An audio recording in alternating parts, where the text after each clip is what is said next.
ito, hindi ko na kailangan pumunta ng Baler, La Union o Zambales dahil merong surfing lessons near the metro. This is supervised by the Philippine Surfing Academy here sa Club Manila East, Taytay, Rizal. So what are we waiting for? Let's ride with the wave! Woo! Mga Mars, kasama natin ngayon si Coach Monchi from the Philippine Surfing Academy at siya magtuturo sa akin yung mga proper procedures, ano yung mga attire na kailangan natin bago tayo mag-surf. So, number 1 dyan, yung board short, syempre, short. So, given na yan. Okay. And then next, yung rash guard. So, yung rash guard, proportional, para hindi tayo magkaroon ng rashes. So, pag surf, kailangan alisto ka. Number 1 dyan, lagi ka nakatingin sa wave.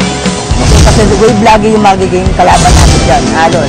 Techniques is, turo ko sa'yo dito sa surfboard na gagamitin natin. Okay. Hindi siya yung totoong surfboard. Tawag dito isa, soft top. Mahaba siya. Kasi maraming klase ng size ng surfboard. Meron dun yung shortboard na tinatawag. Pero for beginner, advisable is longboard. Super long board. Yes, mas mahaba, mas madali siya i-balance. Okay. So, gagawin kasi dyan, number 1 na gagawin natin, to stand up your surfboard, kailangan dyan is you need to push up. Push up. Full push up first. Alright?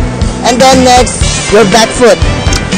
Okay? Back foot first. Back foot first. So, ang back foot natin is your right foot. Okay. Okay, next, your front foot is left, forward mo dito sa center ng surfboard. So, Center. Center. Kung nasan yung dalawang kamay mo. Okay. And then tayo. Number 1, your back foot, kailangan is 90 degree yan. 90 Okay, front foot is 45 degree. 45. So now, kung yung front foot mo is left, kailangan is left shoulders also in front. Okay, nakaside tayo. And then, yung mukha lang natin yung laging nasa harap. Okay. So, kailangan for balance is bend your knees. So, tama, bend down yung katawan mo is straight. Straight. Okay, wag na wag mo bend yung katawan mo kasi possible na malaglag ka. Mawawala yung control mo, yung balance mo. Okay, straight your body and bend your knees. Bend.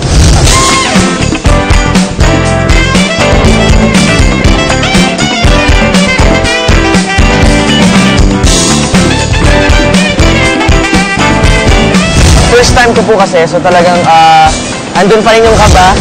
Kasi nga, ayoko din mag-fail eh. Gusto ko siya magawa kaagad. So yun, ang dami. Tumakbo sa akin kaagad sa isip ko yung safety tips, yung mga do's and don'ts. Pinaka-challenging na part para sa akin, siguro yung pagtayo talaga. So kailangan mong sundin talaga yung tamang procedures pagtayo. Una, wag kayo masyadong ma-conscious sa lahat ng nangyayari. Kasi pag masyado ka marami iniisip na, baka malaglag ako, baka madulas ako or whatsoever, mawawala ka na eh. Mga Mars, madali lang pala talaga ang pagsusurfing. Just like how we do it in life, diba? Have fun and enjoy the wave. Sa mga Mars! Yeah!